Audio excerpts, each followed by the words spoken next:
अस्सलाम वालेकुम। दुरूद शरीफ पढ़ लें।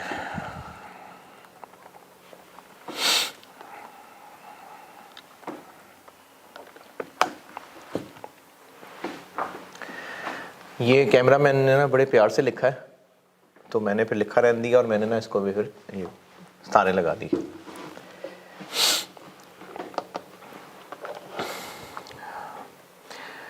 अच्छा जी, मैंने पिछली क्लास में प्रैक्टिस कराई थी और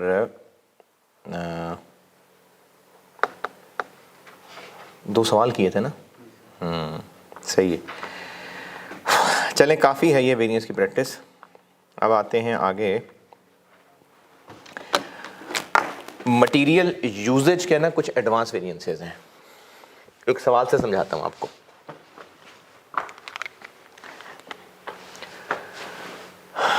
मटेरियल वेरिएंसेस, रिकंसलेशन हो गया, सब हो गया।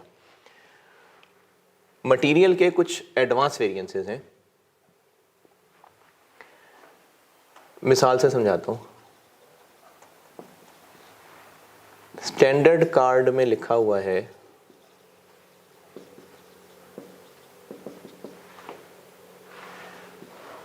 कि एक प्रोडक्ट बनाने के लिए दो तरह के मटेरियल लगेंगे। एक मटेरियल ए लगेगा, ये चाहिए होता है 3 किलो, और एक लगेगा बी, ये चाहिए होता है 5 किलो। मटेरियल ए का रेट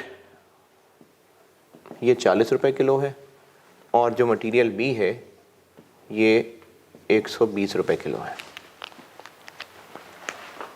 ये दो तरह के मटेरियल लगते हैं एक यूनिट बनाने में। ये एक प्रोडक्ट है। अच्छा, ये जो मैं भी आपको टॉपिक पढ़ाने लगा हूँ ये किन के लिए है वो समझ लें। कुछ प्रोडक्ट्स ऐसे हैं कि जिनमें एक से ज़्यादा मटेरियल लगते हैं और वो मटेरियल एक दूसरे की जगह नहीं ले सकते।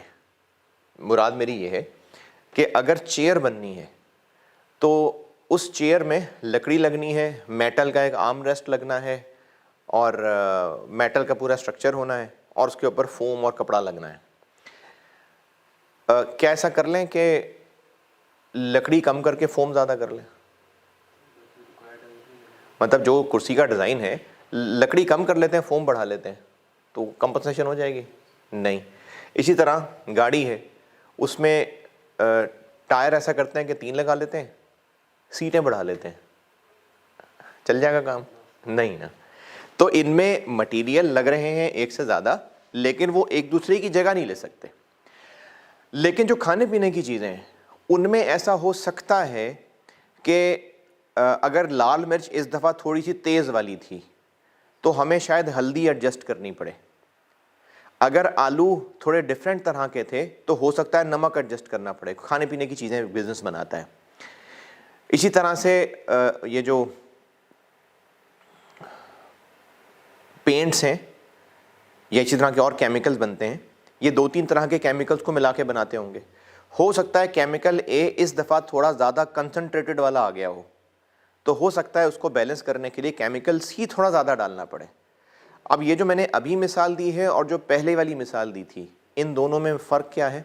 हैं तो दोनों में मल्टीपल मटेरियल लग रहे, लेकिन दूसरी मिसाल में मटेरियल एक दूसरे की वजह से एडजस्ट हो सकते हैं, कम ज़्यादा हो सकते हैं।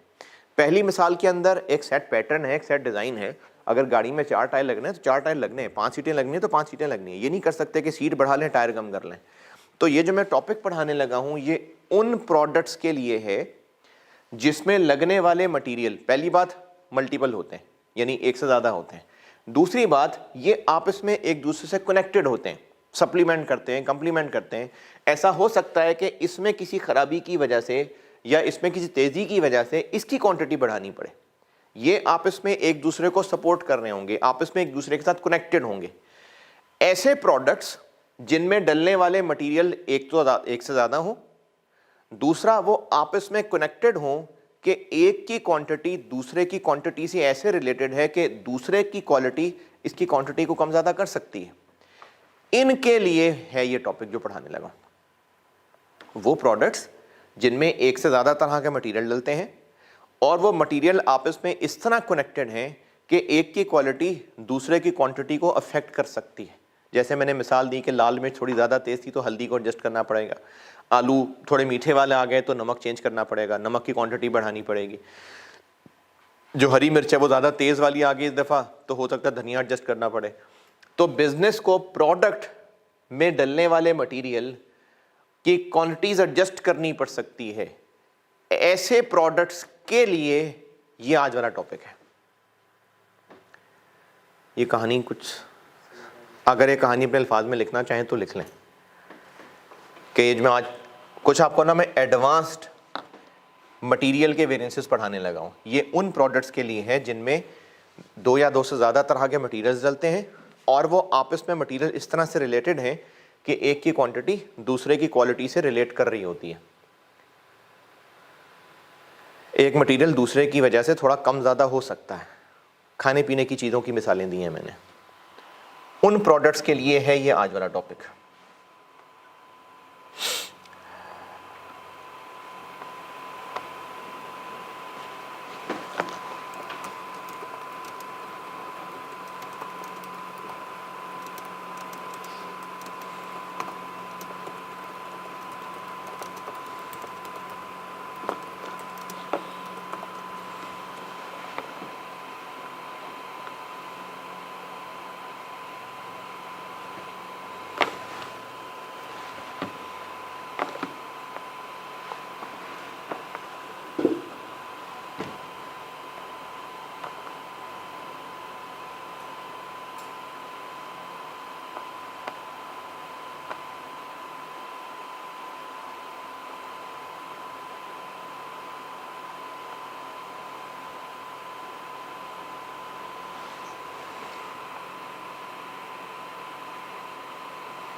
ठीक है, लिखिए।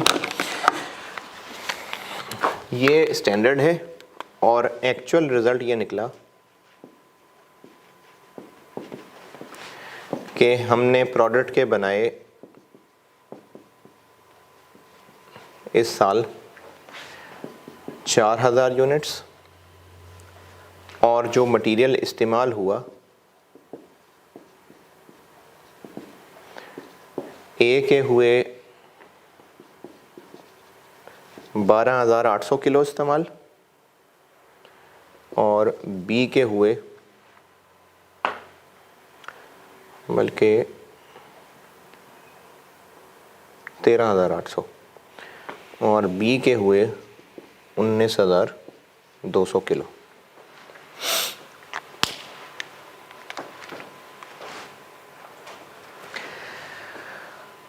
मटेरियल यूजेज वेरिएंस निकालता हूँ।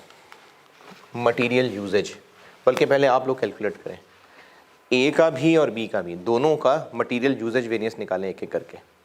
ये डाटा है, ए और बी का मटेरियल यूजेज वेरिएंस निकालें।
कर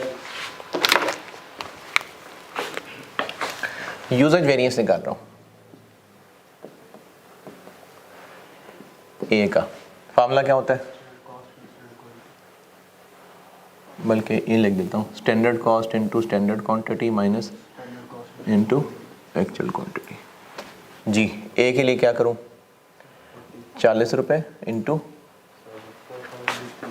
12,000 किलो माइनस 40 रुपये इंटू एक्चुअली कितना लगा 13,800, 72,000 adverse. B 120 into 20,000 kilo minus 120 into 19,200, 96,000 favourable. अगर इन दोनों को मिला दें तो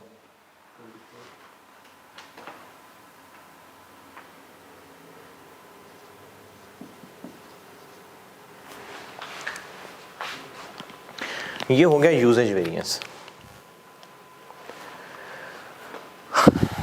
यूजेज वेरिएंस से ये पता चल रहा है कि मटेरियल ए जितना लगना चाहिए था उससे ज़्यादा लगा और मटेरियल बी जितना लगना चाहिए था उससे कम लगा।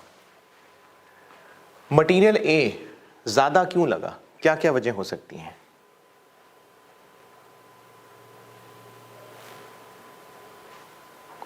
मटेरियल ए जितना लगना चाहिए था उससे ज़्यादा क्यों लग गया? लॉस हो गया, ज़्यादा ज़ाया हो गया, वर्कर्स की मिसहैंडलिंग हो सकती है, बाप का माल समझ के खुल के इस्तेमाल किया उन्होंने, और ये वजह भी हो सकती है कि बी ज़्यादा तेज़ वाला था। ये मैंने इस टॉपिक की बात ही यहीं से शुरू किया ना कि ये वो वाला प्रोडक्ट है जिसमें मटीरियल्स आपस में लिंक्ड हैं। हो सकता है बी इस दफ़ा ज़्यादा तेज़ वाला हो तो उसका असर कैंसिल करने के लिए ए ज़्यादा डालना पड़ा हो। यही वजह है कि बी कम लगा, तो ए का ज़्यादा लगना ए की अपनी वजह से भी हो सकता है और बी की वजह से भी हो सकता है। तो यूजेज वेरिएंस को हम दो हिस्सों में तोड़ने लगे हैं। इसका वो टुकड़ा जो दूसरे की वजह से है, यूजेज वेरिएंस 72 और 96 है। यूजेज वेरिएंस एडवर्स या फेवरेबल आने की वजह उस मटेरियल का अपना इस्तेमाल, उस अपने रीजंस भी हो सकते हैं और दूसरे मटेरियल की वजह भी हो सकती है। हो सकता है मटेरियल ए की ही क्वालिटी हल्की थी, मटेरियल ए के वर्कर्स ने ही ठीक तरह काम नहीं किया, या हो सकता है कि मटेरियल बी की वजह से ए ज़्यादा लगा। तो दोनों आपस में लिंक हो सकते हैं ना। तो यूजेज वेरिएंस तो यही है, लेकिन अब हम कुछ दो नए वेरिएंस पढ़ने लगे हैं जिसमें इन यूजेज वेरिएंस को हम दो हिस्सों में तोड़ने लगे हैं। एक हिस्सा, अच्छा यूजेज वेरिएंस को दो हिस्सों में तोड़ रहे हैं, इसलिए इन दोनों वेरिएंसेस में रेट कौन सा इस्तेमाल करूंगा? यूजेज वेरिएंस को तोड़ने लगे हम, स्टैंडर्ड वाला या एक्चुअल वाला? यूजेज वेरिएंस को तोड़ने लगे हैं। यूजेज वेरिएंस स्टैंडर्ड इस्तेमाल हो, हम इसको तोड़ रहे हैं तो रेट स्टैंडर्ड इस्तेमाल होगा, तभी मैंने यहां कोई एक्चुअल लिखे भी नहीं। तो यूजेज वेरिएंस को दो वेरिएंसेस में तोड़ने लगा हूं। कॉन्सेप्ट दोबारा सुने, यूजेज वेरिएंस एडवर्स या फेवरेबल आने की वजह इस मटेरियल का अपना मसला भी हो सकता है और दूसरे मटेरियल की भी वजह हो सकती है। तो यूजेज वेरिएंस को दो हिस्सों में तोड़ने लगे, एक वो हिस्सा जो इन मटेरियल्स के अपनी अपनी वजह से हुआ और दूसरा वो हिस्सा जो दूसरे की वजह से हुआ। इसके लिए एक लंबा सा टेबल बन सकता है। मैं वैसे दो अलग टेबल बनवाता हूं, मैं इसका आपको एक टेबुलर वर्किंग बताने लगा हूं। बनने को एक लंबा चौड़ा टेबल बन सकता है, लेकिन मैं पर्सनली दो अलग टेबल्स में तोड़ता हूं उसको, और जो पहला टेबल बनाने लगा हूं वो समझाता हूं।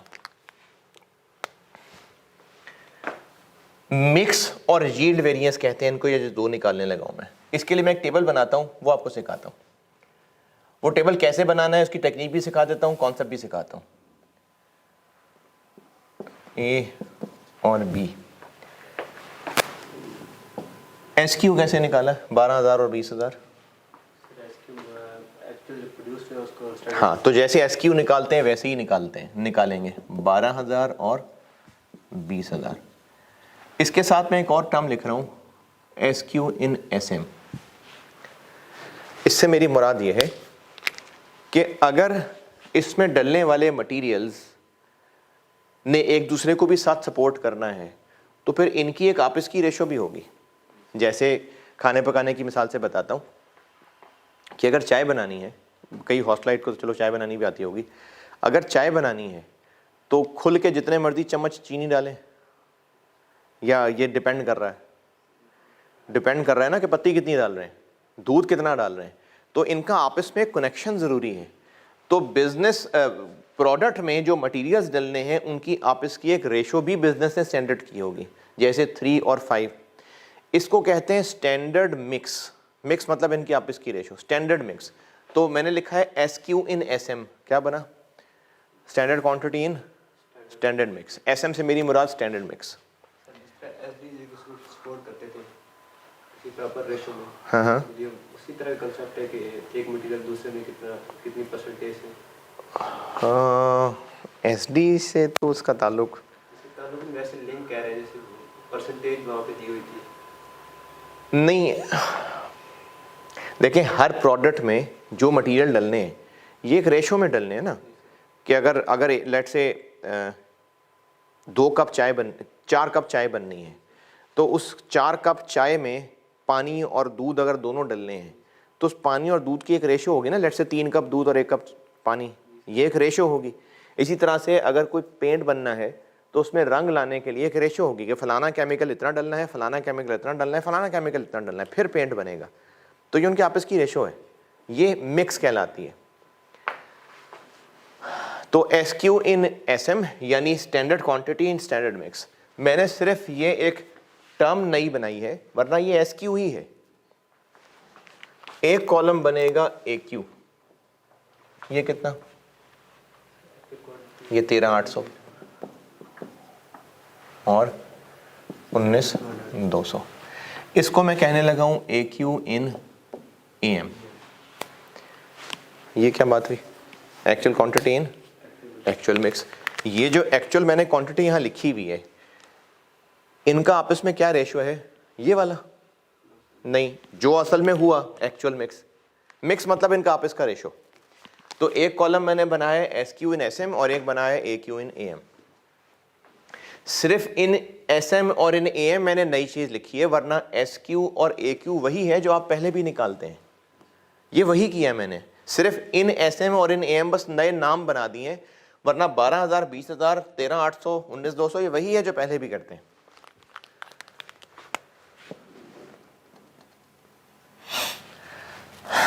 इनका करेंगे टोटल 32,000, 33,000।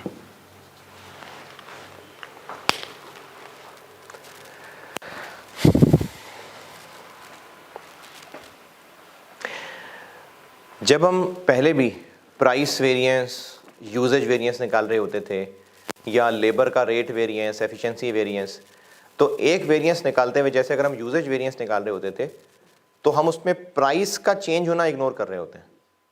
यानी कि हम देखना चाह रहे होते हैं कि यूजेज में क्या मसला हुआ, तो प्राइस वेरिएंस हम स्टैंडर्ड प्राइस चेंज को इग्नोर करके स्टैंडर्ड कॉस्ट यूज़ करते हैं, क्योंकि अगर यहाँ पर एक्चुअल कॉस्ट यूज़ कर ली तो प्राइस का चेंज होने का फैक्ट भी आ जाएगा।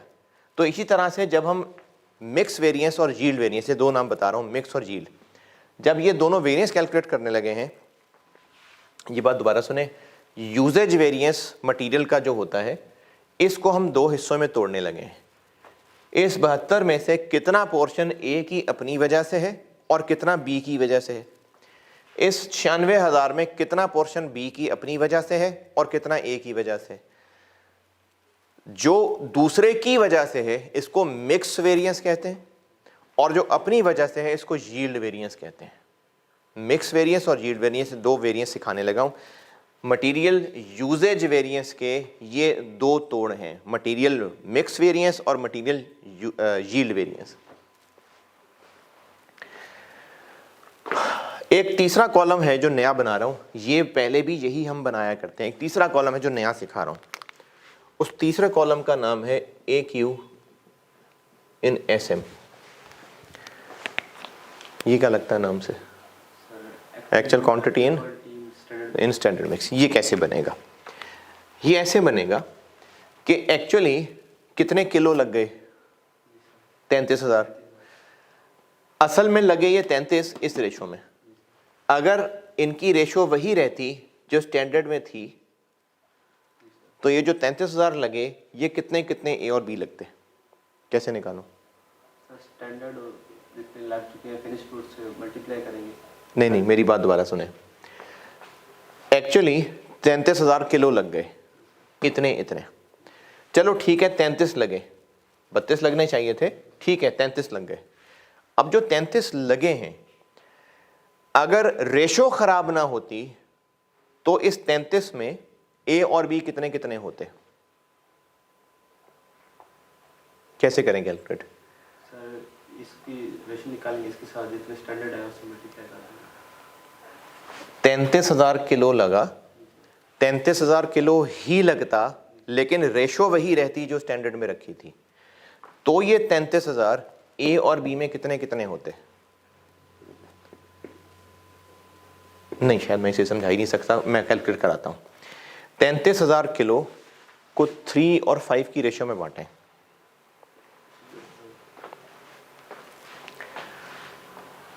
यानी 3/8 और 5/8।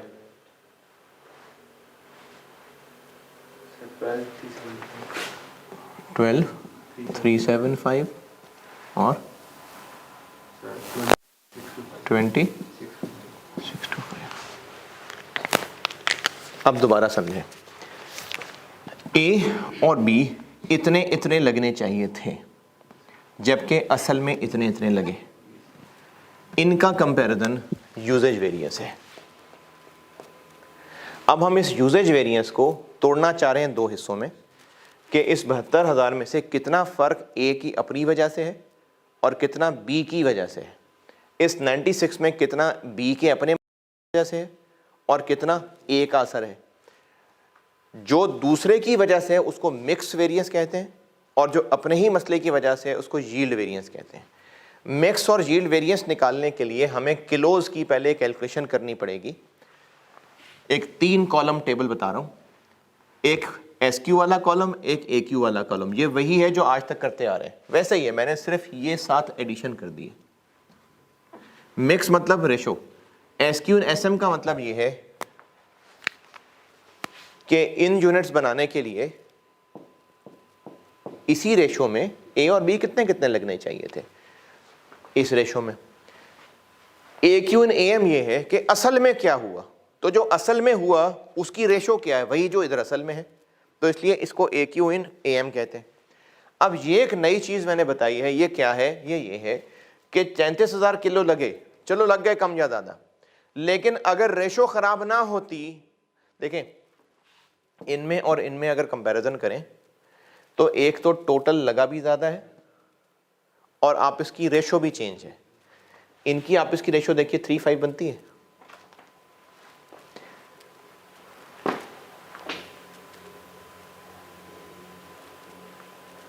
यानी अगर 32 को 3 और 5 की रेशो में बांटें तो क्या इतना बनता है? नहीं बनता ना, ये अभी तो बांटा है 32 सॉरी 33, नहीं बनता ना, इतना बनता है।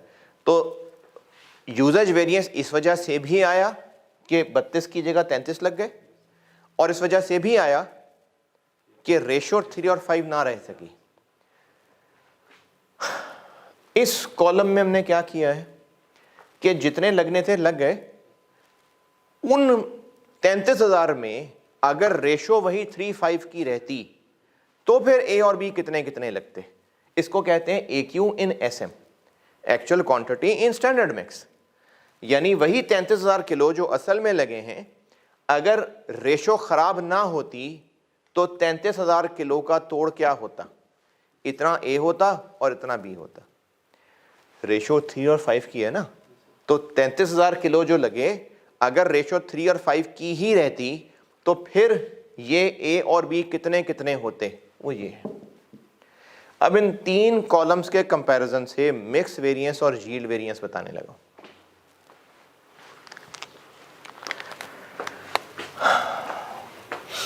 एक टेबल ये है, और उसके बाद जो अब टेबल बनाने लगा हूँ वो टेबल कह लें, वैसे फार्मूला कह लें, टेबल बेसिकली मैं इसी को कहूँगा।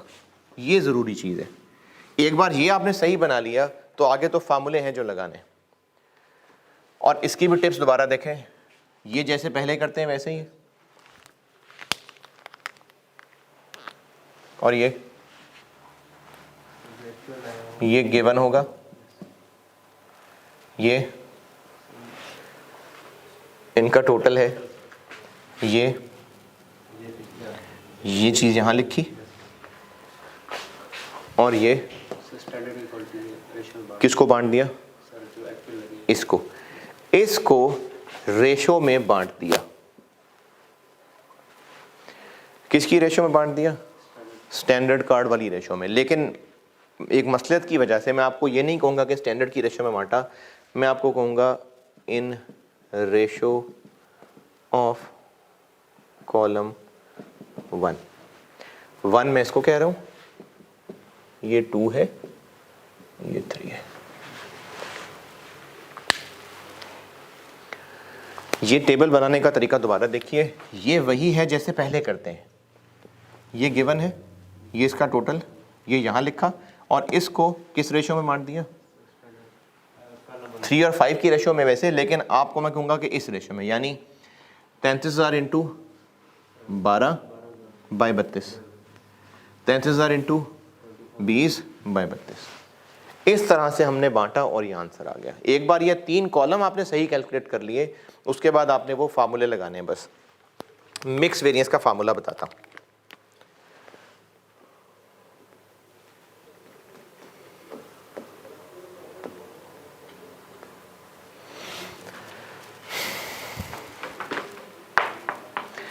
मिक्स वेरिएंस का फार्मूला ये है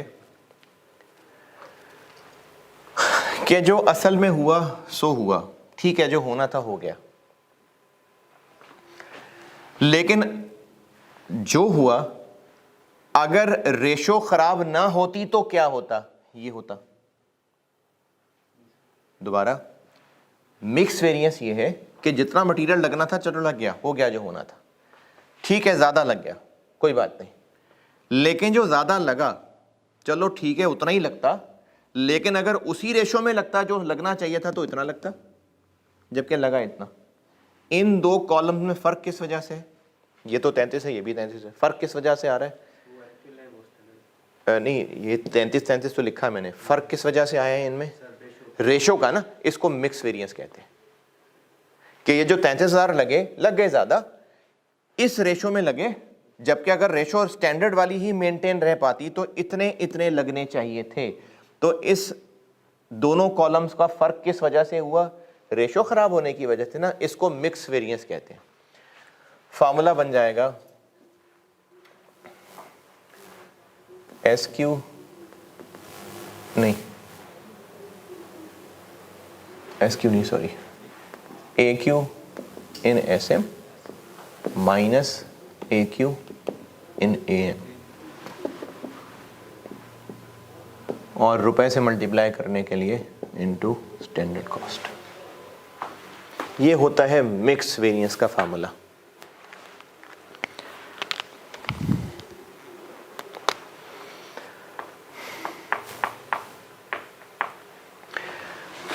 ये फार्मूला हो गया। तो A के लिए बताएं, 12,375 माइनस 13,800 इंटू 40 रुपये,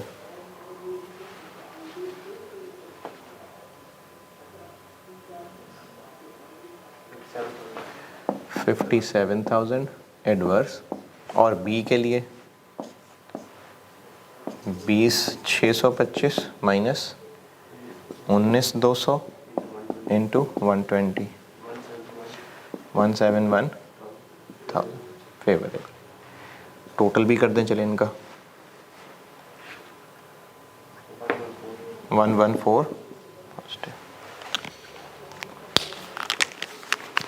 ये है mix variance, AQ in SM minus AQ in AM और स्टैंडर्ड रेट से मल्टीप्लाई। मिक्स वेरिएंस ये बता रहा है कि जितना भी ए और बी लगा, चलो जितना लगना था लग गया, अगर रेशो ना खराब होती तो 33 इतना इतना लगता, जबकि लग इतना गया। तो इन दोनों में फर्क टोटल का नहीं है, किस चीज का है? मिक्स का ना, तो इसलिए इसको मिक्स वेरिएंस कहते हैं। A Q in S M minus A Q in A M. और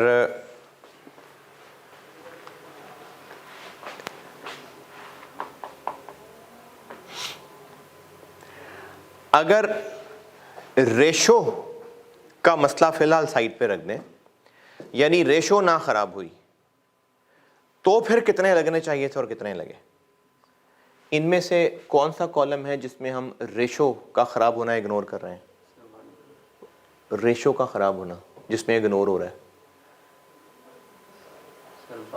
1 और 3, क्योंकि इसमें भी हमने रेशो स्टैंडर्ड वाली यूज की है और इसमें भी स्टैंडर्ड वाली यूज की है। तो अगर रेशो खराब ना होती, इतना लगना चाहिए था, इतना लगा, क्योंकि असल में तो लगा है इतना, और ये दो वजहों से है।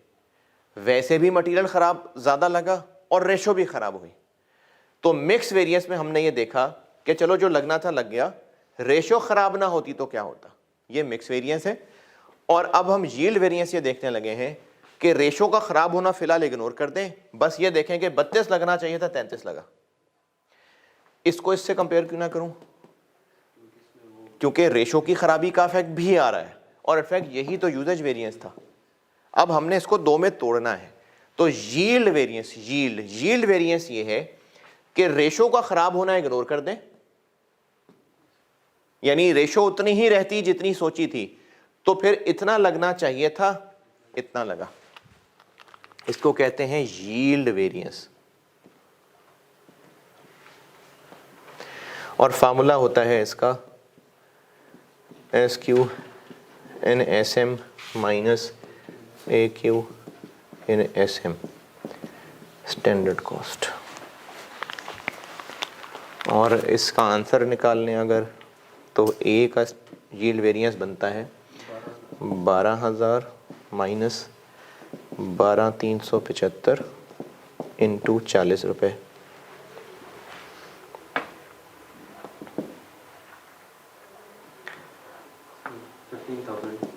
15,000 एडवर्स। और बी का बनता है 20,000 माइनस 20,625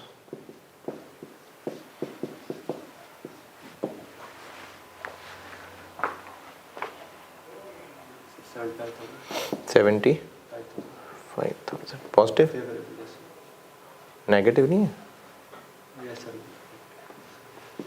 और इनको सम कर दें अगर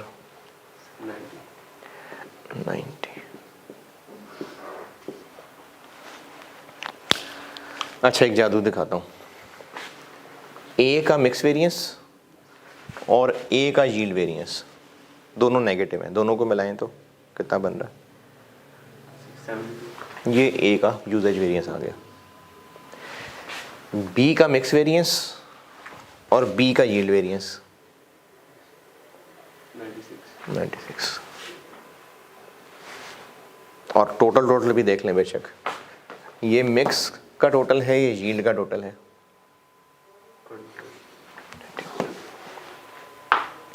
तो मिक्स और यील्ड वेरिएंस यूजेज वेरिएंस के दो टुकड़े हैं, क्योंकि यूजेज वेरिएंस एडवर्स या फेवरेबल आने का रीज़न मटेरियल की अपनी वजह भी हो सकती है और दूसरे की वजह भी हो सकती है। तो कितना अपनी वजह से है इसको यील्ड वेरिएंस कहते हैं, और कितना दूसरे की वजह से है इसको मिक्स वेरिएंस कहते हैं। फार्मूला ये है। तरीका, 3 कॉलम्स का एक टेबल बनाएंगे जिसमें हम किलोज लिख रहे होंगे। एक बार ये सही करके बना लिया तो फिर ये फार्मूले में तो सिर्फ इन्हीं को पुट करना है। एसक्यू वाला कॉलम, ये एनएसएम बस एक्स्ट्रा नाम लिखा है, वरना एसक्यू वाला कॉलम वही एसक्यू है जो आज तक निकालते आ रहे हैं। एक्यू वाला कॉलम ये आपको गिवन है, इसका टोटल यहाँ लिखें और इसको इसकी रेशो में बांट लें। अभी फिलहाल 3 और 5 की रेशो में भी बांट लें, यही आएगा, लेकिन एक वजह से आपको कह रहा हूं कि आपने पहले कॉलम की रेशो में बांटना है। जब ये 3 कॉलम बन गए तो मिक्स वेरिएंस इन दोनों का डिफरेंस है और यील्ड वेरिएंस पहले और तीसरे का डिफरेंस है। और ये फार्मूले तो आपको याद करने हैं। मैंने वैसे ही जो खुद याद रखने का तरीका रखा हुआ बताता हूँ, अगर आपको काम का लगे तो याद रख लें।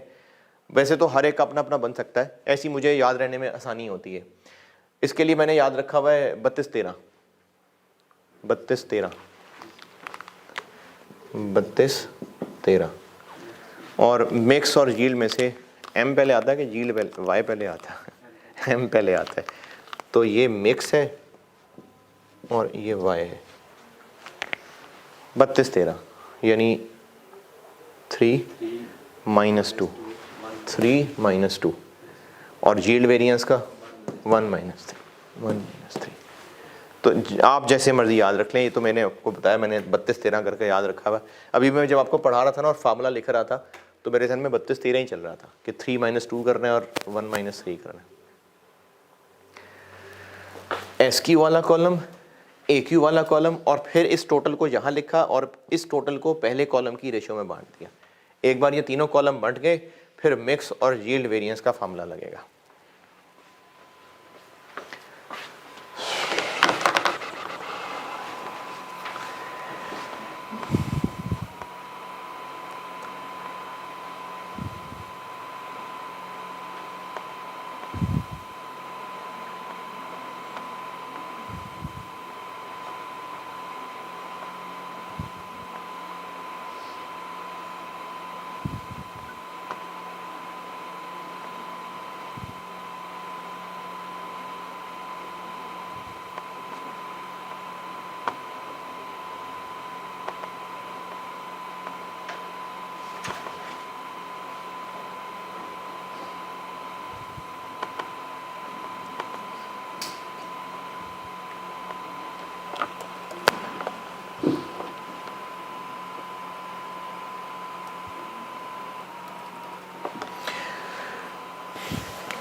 नोट्स का जो आखिरी पेज है,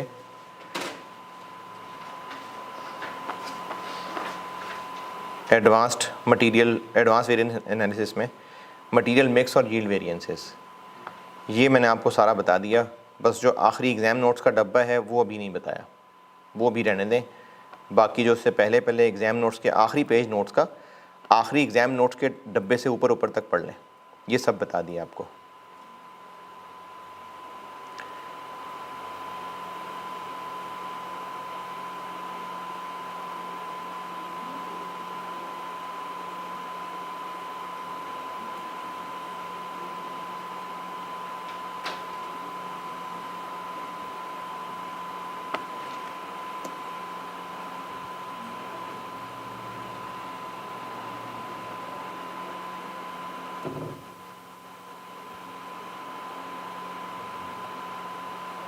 ठीक है, नोटेड, पढ़ लिया।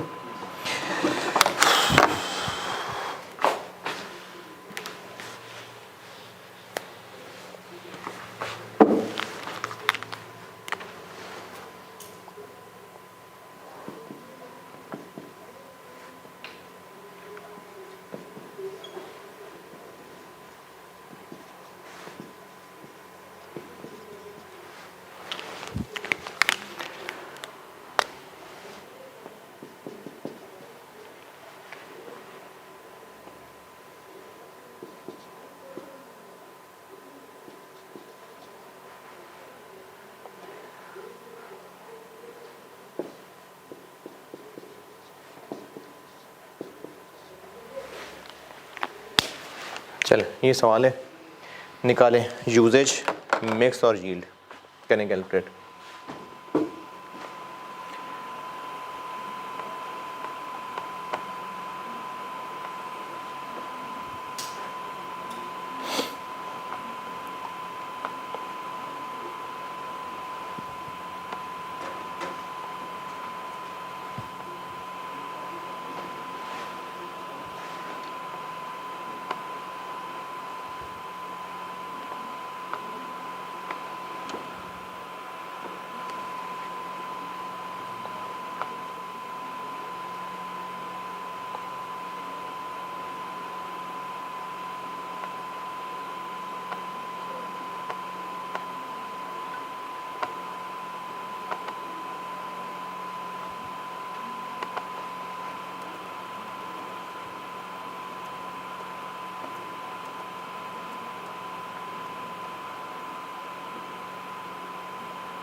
गलत हो गया, कैसे पता गलत हो गया?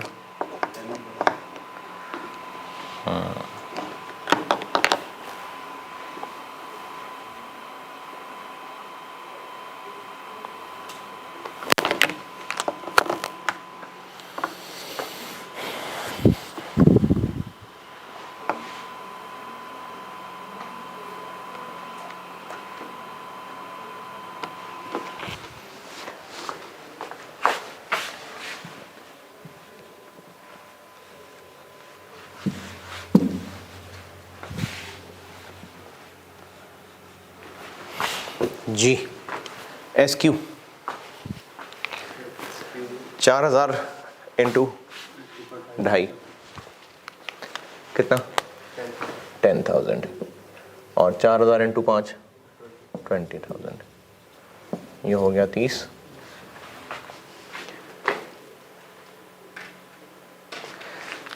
अहमद मस्जिद में पढ़ाते हैं यार जोहर, ब्रेक रोकना है उसको। Actual quantity in actual material mix, ये जो गिवन है 10,900 और 22,400 कितना हो गया टोटल? 33,300। इसी 33,300 को यहाँ लिख दिया,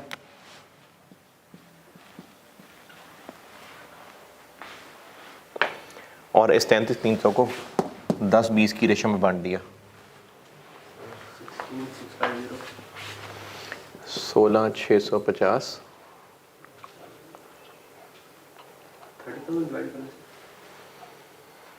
10 और 20 की रेशो में बांटना है ना। 11,100 है, 11,100 22,200।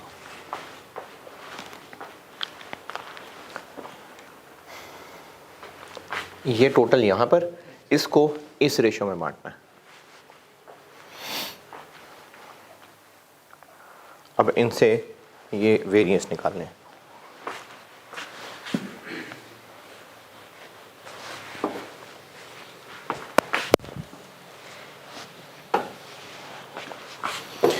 जी 11,100 माइनस 10,900 इंटू 20,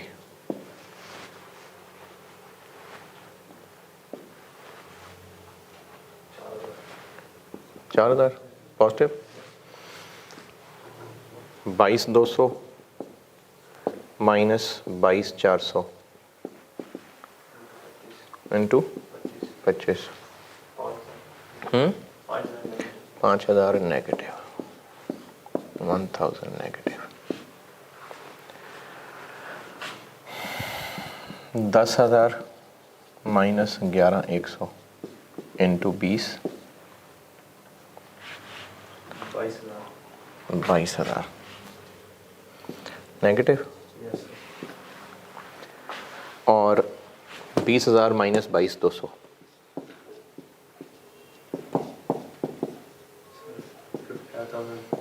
25 कितना? 55,000 नेगेटिव, 77,000 नेगेटिव। यूजेज वेरिएंस भी चेक कर लेते हैं।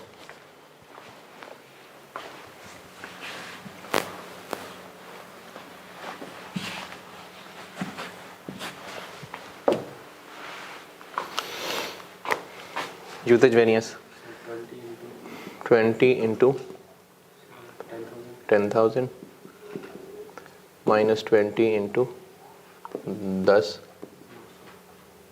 20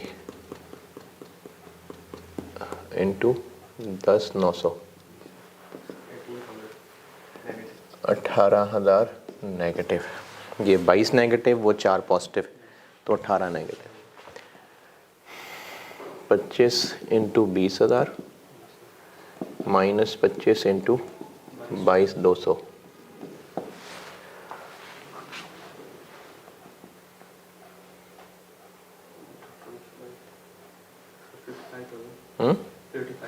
55।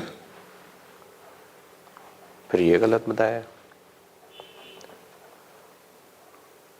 या फिर उधर कुछ गड़बड़ है? मेरा भी यहाँ तक तकरीबन सारा सेम ही है 20,000। फिर इनमें से कुछ फिगर्स गड़बड़ हुई हैं।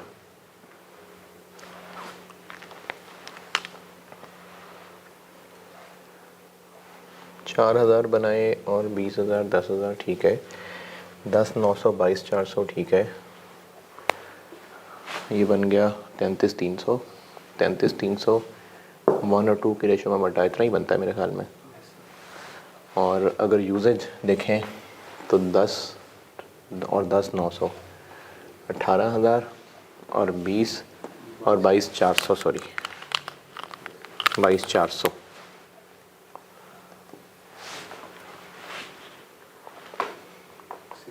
60,000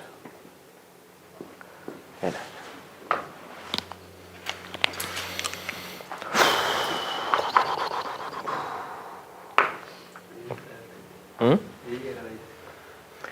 ले जी, ये है जी मिक्स और झील।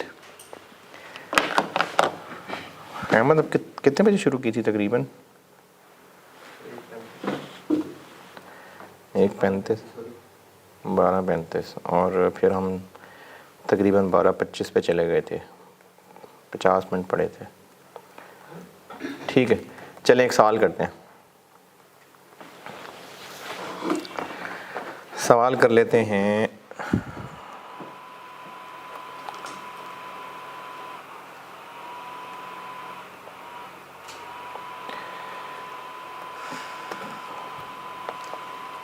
लेटेस्ट, चलें लेटेस्ट वाला करते हैं। है अभी पेपर? नहीं, ऑटम 21 नहीं होगा इसमें, क्या है? ऑटम 21 का पेपर है। हाँ, ऑटम 21 क्वेश्चन नंबर 3।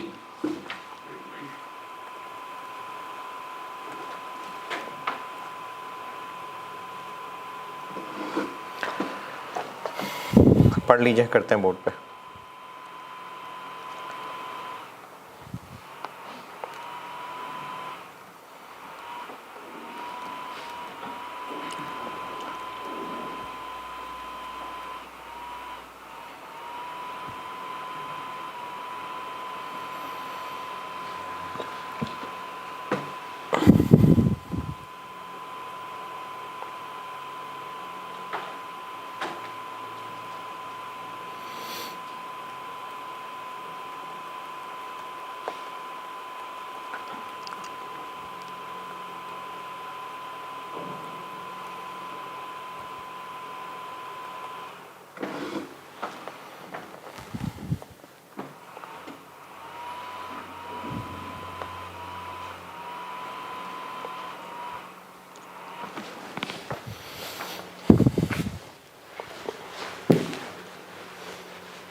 पढ़ लिया। प्रोसेस मिक्स है तो प्रोसेस मिक्स पहले भी किए थे। पार्ट ए ईपी बनाना है। Question 3 autumn 21 part A, equivalent production. अगर ये ना भी पूछा होता अलग से तो भी हम बना रहे होते। अब इसके लिए आपको पहले क्वांटिटी स्केड्यूल बनाना पड़ता है, और क्वांटिटी स्केड्यूल बनाने में दिक्कत ये है कि इनपुट नहीं पता।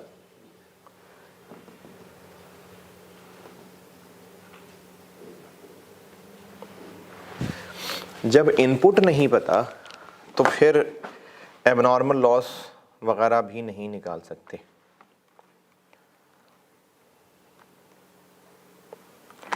और लॉस की ऐसा कोई परसेंटेज भी नहीं है, लॉस का सवाल में जिक्र नहीं है। तो फिर हम वो opening work in process, closing work in process वाले तरीके से तो नहीं आ सकते। और भी एक तरीका था, सेल्स दी हुई है तो फिनिश गुड्स वाले से निकाल लेते हैं। ओपनिंग फिनिश गुड्स, ये पहले भी एक दफ़ा किया था सवाल में, प्रोसेस ही के सवाल था शायद। ओपनिंग फिनिश गुड्स कितनी? 12,000। सेल कितनी है? 1200।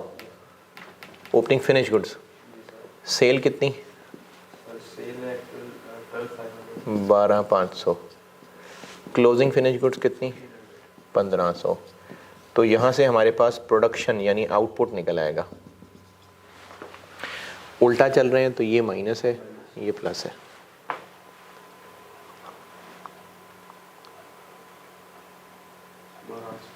बारह 800 ये आउटपुट है। लॉसेस का सवाल में जिक्र नहीं है, इनपुट भी नहीं है, तो वो वर्क इन प्रोसेस वाला क्वांटिटी स्केड्यूल नहीं बनेगा। फिर FIFO मेथड है ओपनिंग वर्क इन प्रोसेस की लाइन। कितने यूनिट्स हैं ओपनिंग वर्क इन प्रोसेस के? 1000। कितने परसेंट? तो कन्वर्जन में आ जाएंगे 40%। मटेरियल वाला कॉलम, कन्वर्जन वाला कॉलम और equivalent units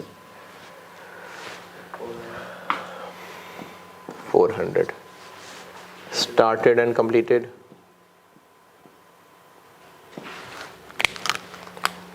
output minus opening 11,800, और ये दोनों में पूरे पूरे आएंगे।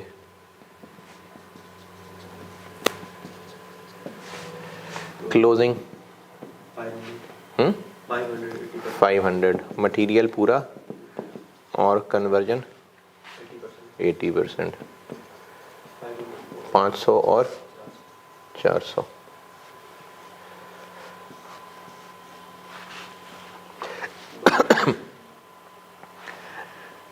बारह 300 और 12,600। ये हो गया जी ईपी। ठीक है।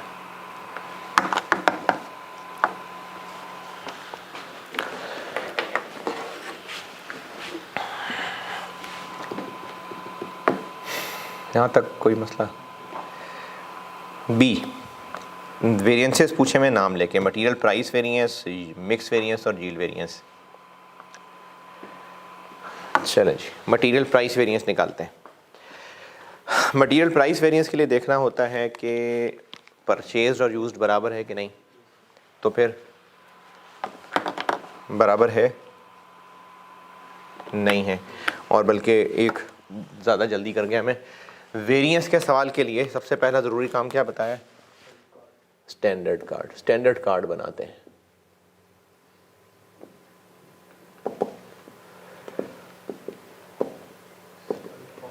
सेल वेरिएंस नहीं पूछा तो इसलिए यही काफ़ी है, टोटल की खैर है।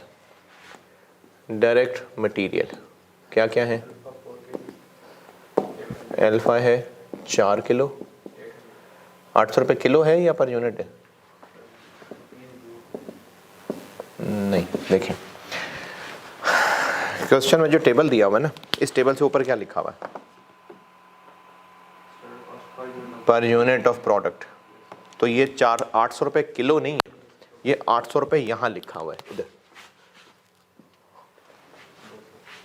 तो फिर ये कितना हुआ? तो स्टैंडर्ड कार्ड बनाना बहुत ज़रूरी है, वरना आप लोगों ने ये 800 यूज़ कर लेना था।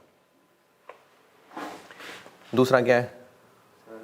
बी 6 किलो 900 इधर, जैसे टोटल 900 तो फिर ये क्या हुआ 150। डायरेक्ट लेबर 2 घंटे, यहाँ 300, तो फिर 150। मार्जिनल है कि एब्जॉर्प्शन है? एब्जॉर्प्शन है। कैसे पता चल रहा है? और अगर ना लिखा होता तो कैसे पहचानते? स्टैंडर्ड कार्ड का हिस्सा है फिक्स्ड, तो इसलिए एब्जॉर्प्शन कॉस्टिंग है। फिक्स्ड के लिए आपको पहले ही पॉइंट में नीचे बुलेट बोल्ड करके लिखा हुआ है, fix production overheads 1.2 million based on budgeted labour hours. तो यहाँ से निकल आएगा पर लेबर आवर कितने budgeted labour hours. Budgeted hours कैसे?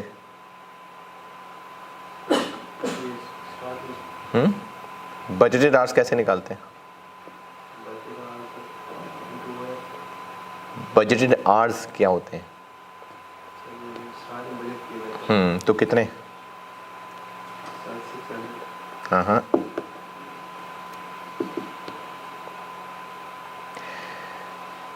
बजट थी प्रोडक्शन 12,000 यूनिट्स, पहले ही पॉइंट की पहली लाइन में लिखा हुआ है, और 1 यूनिट के लिए स्टैंडर्ड है 2 घंटे, तो बजटेड प्रोडक्शन क्या, बजटेड आवर्स क्या हुए 24,000।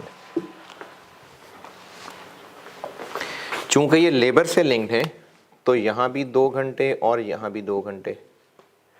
और फिक्स्ड OAR के लिए बारे में हमें पता है कि 12 लाख बजटेड फिक्स्ड ओवरहेड्स हैं और बजटेड लेबर आवर्स हैं 24,000।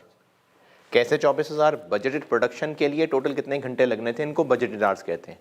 तो पहले ही पॉइंट की पहली लाइन में लिखा हुआ है 12,000 यूनिट्स बजटेड थे, इंटू 2 24,000, तो क्या बन गया फिक्स्ड OAR? तो ये है 50।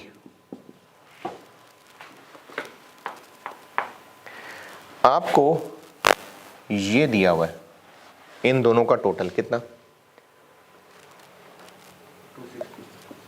आप यहां से ये निकालें। कैसे निकालें?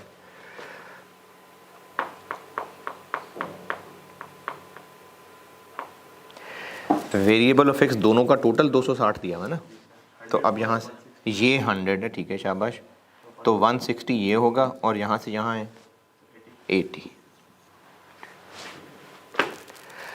स्टैंडर्ड कार्ड तसल्ली से बना लें, जल्दबाजी ना करें कि स्टैंडर्ड कार्ड बनाए बगैर आगे निकले। स्टैंडर्ड कार्ड बना लें, वेरिएंसेस में आसानी हो जाएगी। ये स्टैंडर्ड कार्ड बन गया। पहला वेरिएंस क्या है? Material price variance. Material price variance का फार्मूला डिपेंड करता है कि मटेरियल यूज परचेज बराबर है या डिफरेंट है। तो फिर इस सवाल में बराबर है कि डिफरेंट है? डिफरेंट है। आपको टेबल से नज़र आ रहा है कि परचेज़ किए हुए हैं 75,000, जबकि 75 और 74 नेट 74, जबकि इस्तेमाल हुए हैं 60। तो फिर अगली बात क्या देखनी होती है? हाँ, तो फिर किस पे मैयर हो रही है? पॉइंट 2 में क्या लिखा हुआ है? रॉ मटेरियल इन्वेंट्री किस पे मैयर हो रही है?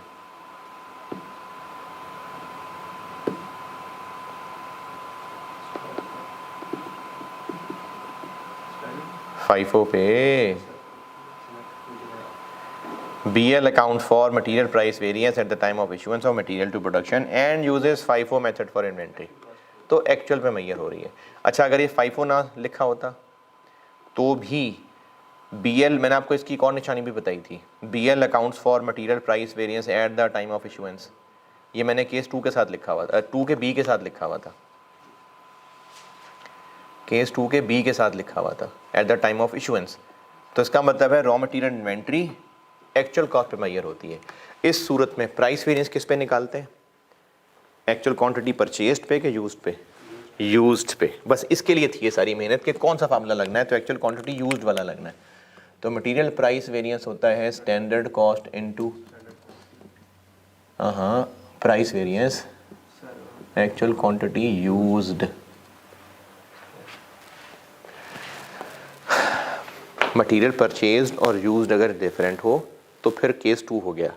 फिर केस 2 में देखते हैं कि वैल्यू एडेड स्टैंडर्ड है कि वैल्यू एडेड एक्चुअल है।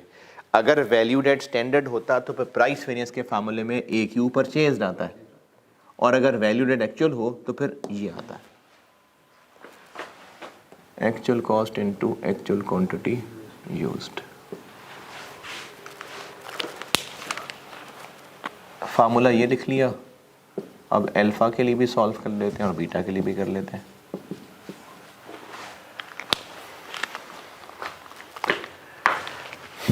हाँ जी, अल्फा के लिए स्टैंडर्ड कॉस्ट कितनी, 200 इनटू एक्चुअल कितने किलो इस्तेमाल हुए,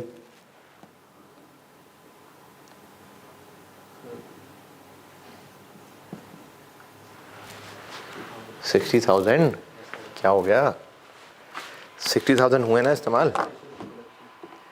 मटेरियल इस्तेमाल हुआ है तो प्रोडक्शन को इशू हो रहा है तो ये इस्तेमाल है ना, इनटू 60,000 माइनस ये काम पहले भी एक सवाल में कर चुके, कैसे निकालें, फाइफो मेथड है। फिनिश जो प्रोड्यूस हुई है एक्चुअल कॉस्ट ऑफ ईपी। नहीं नहीं नहीं नहीं नहीं नहीं नहीं,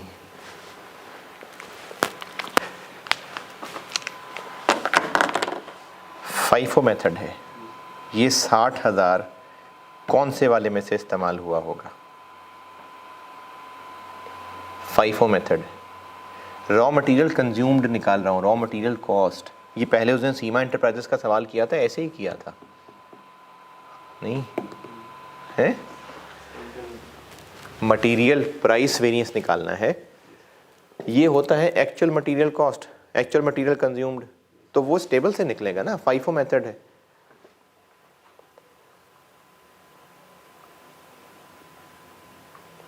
नहीं बात समझ आई।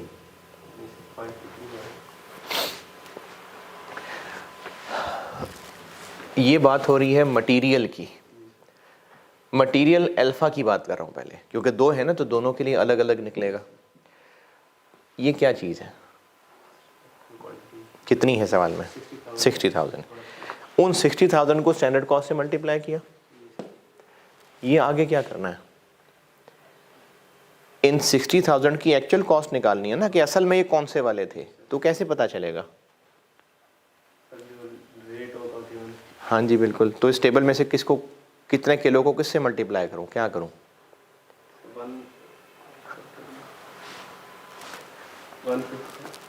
अल्फा देखो, अल्फा सारा 195 होगा,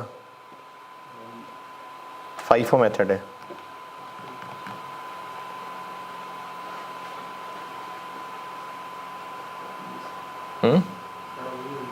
सारा 195 होगा, ना कर यार, ऐसे ना कर।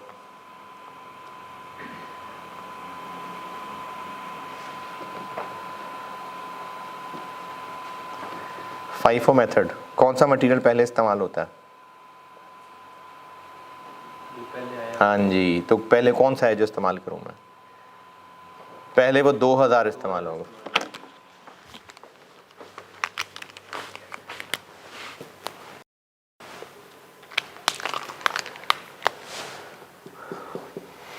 पहले वो 2000 इस्तेमाल होगा, कितने वाले, 220 वाले, फिर 3000, कैसे 3000, उनमें से वापस हो गए 190 और बाकी 195 कितने बाकी, 55, ये 195 वाले।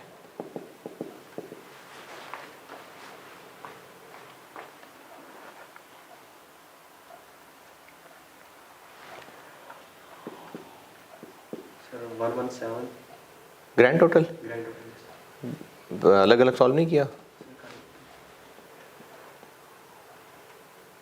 Sir 440,000 570 sir 107 2500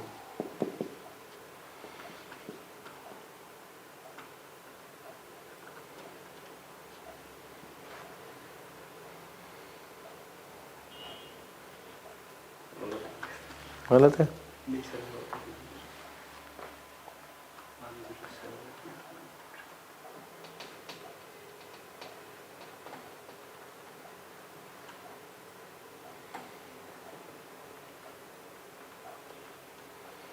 1173500। पक्की बात है।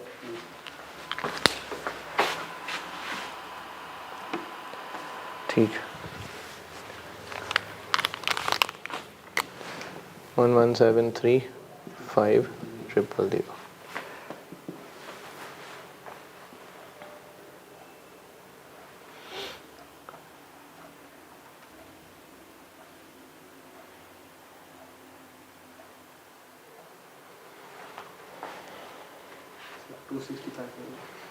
एडवर्स की फेवरेबल 265।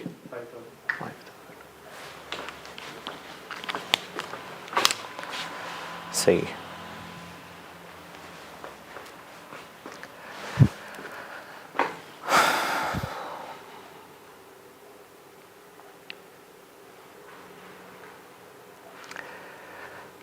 चलो इसको मैं कल पूरा करता हूँ। अभी वो जो मेरा जवान है बैठा है ना, थोड़ा सा घबरा गया। कल करते हैं उसको पूरा। कल इसको मैं यहीं से कंटिन्यू करता हूँ कल क्लास के अंदर। ठीक है, अल्लाह हाफिज़।